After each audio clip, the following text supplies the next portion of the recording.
Hi and welcome to the running channel. I'm Anna and today I'm going to be bringing you the first look at the brand new Polar Grit X GPS watch. First up, if you haven't subscribed to the running channel, please do, and tap the bell icon so you get notified when we upload new videos all about running, which we do every week. Also, it's important to note that we've been sent one of these Polar Grit X watches to test out and to show you. We haven't been paid by the manufacturers to do this review and it is completely impartial. All thoughts are my own. So I've just had a very exciting delivery. The new Polar Grit X. Here we go. So it's a nice white strap, this one.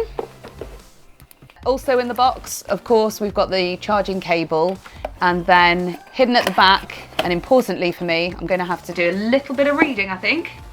We have got the instructions, so the Get Start guide. So I am going to take the watch out on the run and report back. The new Grit X is a multi-sport GPS watch that's aimed primarily at outdoor athletes. So it's made with trail runners, ultra runners and hikers in mind.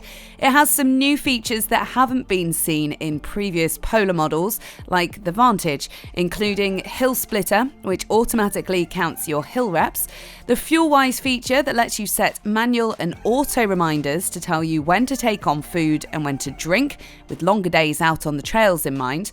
And it'll also tell you the optimal composition of fuel intake that's personalised to you based on height and weight and the duration and intensity of the activity. The Polar Grit X has turn-by-turn route instructions through the Komoot app, and you can see hour-by-hour weather forecasts, as well as having a 100-hour GPS battery life. The watch has been made with military-grade durability, but despite all that, it's super lightweight at 64 grams. Now that's the same weight as the Polar Vantage V series, but a bit heavier than the Vantage M.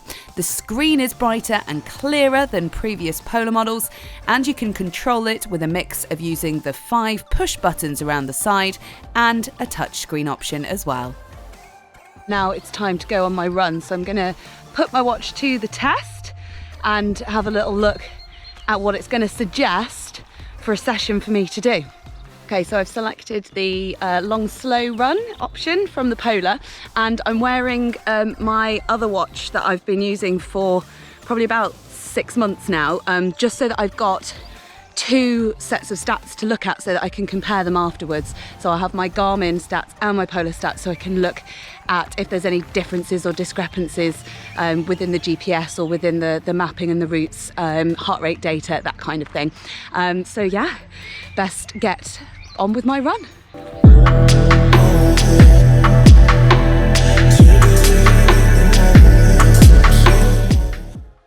So let's have a look at the post-run stats then. So first of all, you can see the time and the date of the activity, the duration and the total distance, all things that you would expect to see. Then there's the heart rate data, so your average and max, as well as the cardio load. So that's the value that tells you how much strain your training session puts on your cardiovascular system. So next you've got the durations you were in each heart rate zone during your run. Then the energy used in calories, broken down into the percentage of that in carbs, protein and fat. You get details of average pace and max pace with a more in-depth look at the time spent in each pace zone during the activity. Then there's the power stats. So this is wrist-based. Polar was the first running watch brand to include wrist-based power data for runners. So that essentially monitors the work your muscles are doing during your runs. You can also get stats on your cadence and altitude and the brand new Hill Splitter feature. So as you can see, this wasn't an especially hilly run, just 0.42 miles uphill.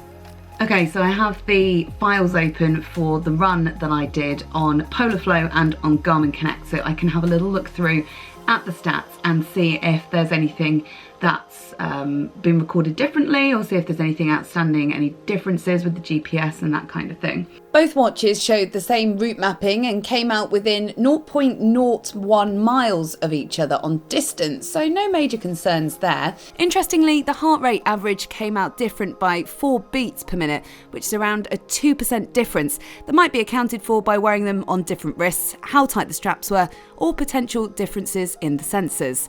Here are the other stats we just highlighted, like hill splitter and wrist-based power. Okay, so we've got this little suggestion here as some strength. So if we go into the main menu, then it gives you these suggested workouts. I'm going to go with these body weight regular. And if I scroll through here, it tells you do each exercise for 40 seconds, then rest until the minute is full. Bodyweight workouts improve your muscular fitness and coordination.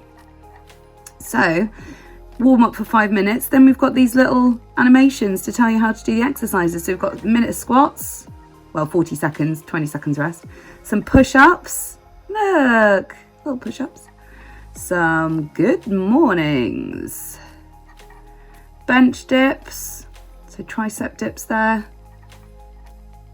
ab crunches, cool down. So I'm going to give this one a go. So if I scroll back up to the top and then hit start, here we go, ready to go. Right, I've just finished my planned workouts. We had some squats, some ab crunches, some tricep dips, push-ups and good mornings in there. But now it's got a little planned workout complete screen with a little tick. And then that will add on to my stats for the day. Good workout. Okay, now for the second run with the Polar Grit X, I'm going to try out the Komoot turn by turn. So I've created a route on the Komoot website and then synced it to my watch to be able to follow the directions whilst I'm out and about.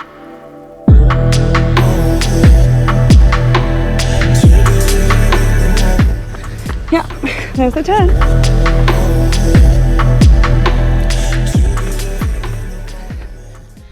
So first thoughts on the Komoot and Polar integration on the Polar Grit X for going out for a run is it was brilliant.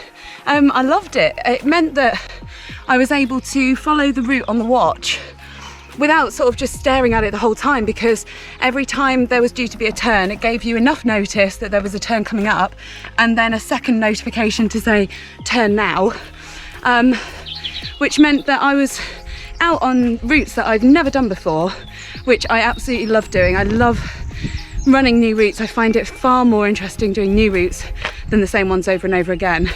And that's the one thing that I'm really missing at the moment about running with other people, is that usually if somebody else is doing the route for you and you don't know where you're going to end up, that's the kind of run that I love. So it's been great getting to grips with the Polar Grit X and seeing what this watch has to offer. And we asked you, the Running Channel viewers, what you wanted to know about the watch too.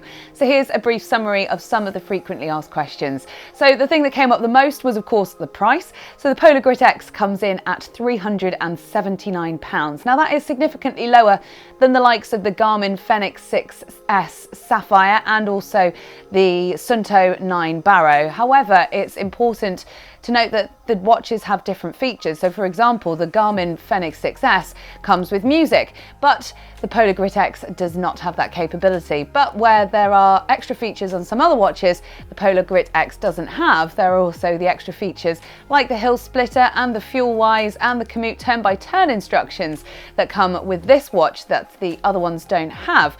And with the navigation, I certainly found personally that the Komoot turn-by-turn directions were easier to use than the onboard navigation on the Garmin. There's also the FitSpark training that you get with Polar, which I especially like right now when I'm not sticking to a particular running plan, because it gives you those ideas of the workouts to do and exactly how to do them. The Polar Grit X is compatible with 130 different sports. Lots of people asking if it is a multi-sport watch. Don't ask me to list all 130, because I don't think I even know 130 different sports.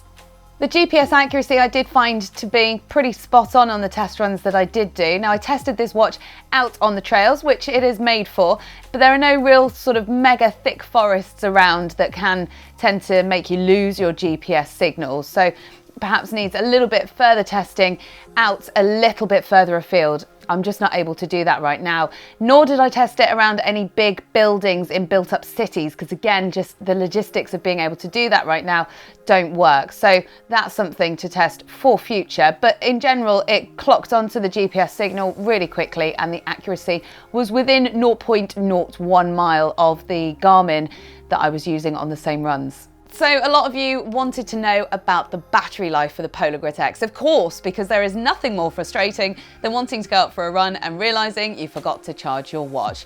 So straight out of the box for me, I didn't have to charge the Polar Grit X from 100% until 5 days worth of use, and that was with a few activities thrown in, a couple of runs, a ride and a strength workout as well. The official specs say that you can get up to 7 days worth of battery life out of the watch, and it all depends on the settings that you use. So you can turn heart rate data off, you can use different GPS tracking, and that figure goes down to 40 hours, and it's depending on which mode you put the watch in. So hopefully we've answered your questions about the Polar Grit X. Got any more questions for me? Leave them in the comments below and I will try and answer them for you. And what features do you look for when you're buying a new GPS watch? Let us know that in the comments too, and we'll see you next time on the Running Channel.